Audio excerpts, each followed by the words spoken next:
रसिकांनो, दोस्तांनो, नमस्ते. आपल्या सर्वांना शुभ दिवस. दोस्तांनो, जीवनाचा प्रवास करत असताना टेन्शन घ्यायचं नसतं. आयुष्य बिनधास्त जगायचं असतं. कुणाचं वाईट करायचं नाही, कुणाचं वाईट चिंतायचं नाही, कुणाच्या मागं वाईट बोलायचं नाही. फक्त स्वतःशी प्रामाणिक राहून जगायचं. दोस्तांनो, काही कमी पडत नसतं आणि फरक तर अजिबात पडत नसतो. कुणासाठी वाईट वाटून घ्यायचं नसतं. लोकांची अनेक रूपं असतात. सकाळी गोड बोलत असतात आणि रात्री कोणी काही डोक्यात भरवलं की तोंड पाडून बसतात, किंवा कुठल्या तरी लहान कारणासाठी नाराज होऊन बसतात. दोस्तांनो, ज्याच्याशी आपला काही संबंध पण नसतो.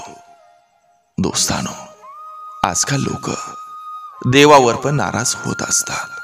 तर तिथं तुम्ही आम्ही कोण आहे, नक्की विचार करा. चला, आजही आपल्यासाठी सुंदर विचारांची ही शिदोरी, ही मालिका अशीच पुढे घेऊन आलोय. चला, करूया सुरुवात सुंदर विचारांना, सुंदर सुविचारांना.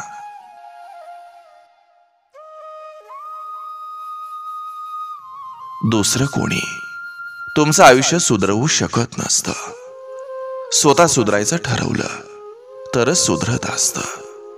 ते लोकांना सल्ले मागून नाही सुधारत, स्वतःला कळलं पाहिजे. खूप त्रास होतो जेव्हा कळतं की आपल्याच लोकांनी आपला फक्त आणि फक्त वापर करून घेतला आहे. प्रयत्न सोडणारे जिंकत नाहीत आणि जिंकणारे प्रयत्न सोडत नाहीत.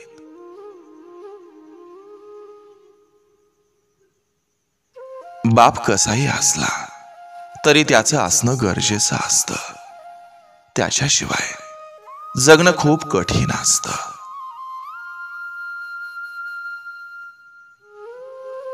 काही लोक नातं टिकवण्यासाठीही प्रेम करतात, तर काही फक्त त्यांच्या गरजा भागवण्यासाठी.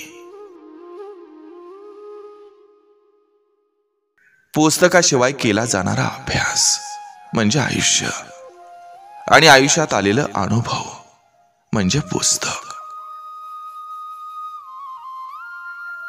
स्वतःच्या दुःखावर हसता यावं एवढं आपलं मन मोठं असावं. सगळं संपूनही डाव जिंकता येतो, फक्त साथीदार कट्टर पाहिजे.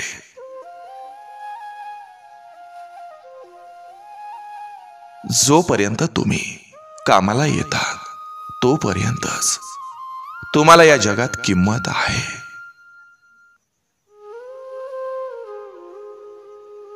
आयुष्यच काय, साधं नावही अधुरं वाटतं बापाशिवाय.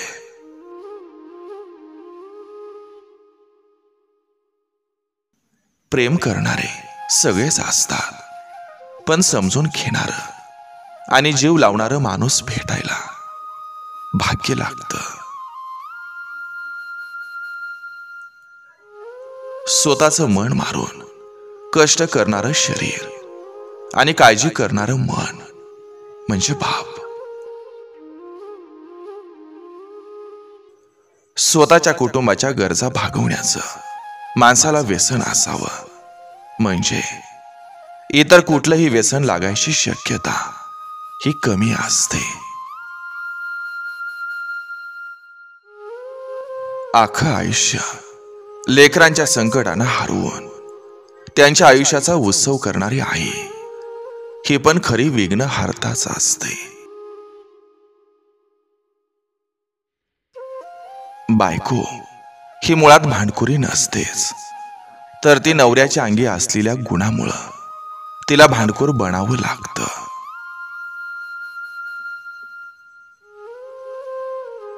आई एकदा आयुष्यातून गेली की माणसानं कितीही संपत्ती कमावली तरी तो भिकारीच राहत असतो.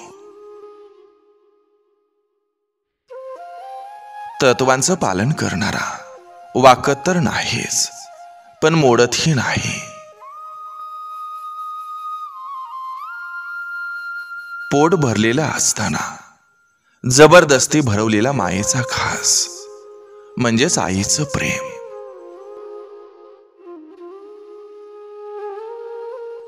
आपण ज्या व्यक्तीपाशी मन मोकळेपणानं बोलतो, मनातील भावना व्यक्त करतो, ती व्यक्ती हृदयाच्या खूप जवळशी होऊन जाते. हल्ली लोकांचा दृष्टिकोन बदलत चालला आहे. जे खोटं बोलत आहेत त्यांचीच नाती टिकत आहेत. जे खरे बोलत आहेत त्यांची नाती आपोआप तुटत आहेत.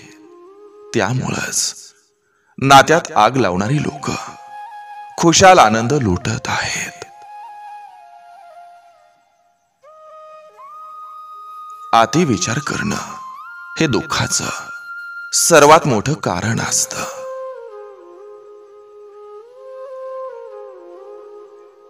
जोडीदार चुकीचा निघाला तर स्वतःच्या अस्तित्वासाठी त्या जोडीदाराला सोडावं लागतं. डोंगरावर बसून ध्यान करणं सोपं आहे, पण कुटुंबातील सर्वांमध्ये राहून संयम राखणं हे कठीण असतं. आणि हीच खरी तपश्चर्या असते. रुसव्या फुग्यांना सुद्धा स्वतःचा एक मान असतो. ते फक्त आपल्या हक्काच्या व्यक्तीवर करता येतात. हक्काच्या व्यक्तीच्या एका स्पर्शात हजारो भावना दडलेल्या असतात.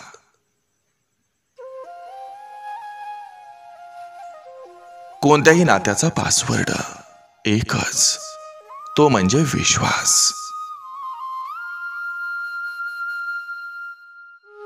लबाडी जास्त काळ टिकत नसते. सहन करणारा जेव्हा त्रास सहन करून सुद्धा हसतो, तेव्हा त्या व्यक्तीचा बदला परमेश्वर घेत असतो. वाणी, वागणूक आणि विचार हे आपल्या स्वतःच्या कंपनीचं उत्पादन आहे. आपण जितका उच्च दर्जा राखाल तेवढी उच्च किंमत मिळेल.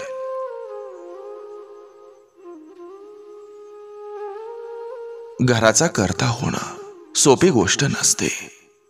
त्याची अवस्था ही पत्र्यासारखी असते.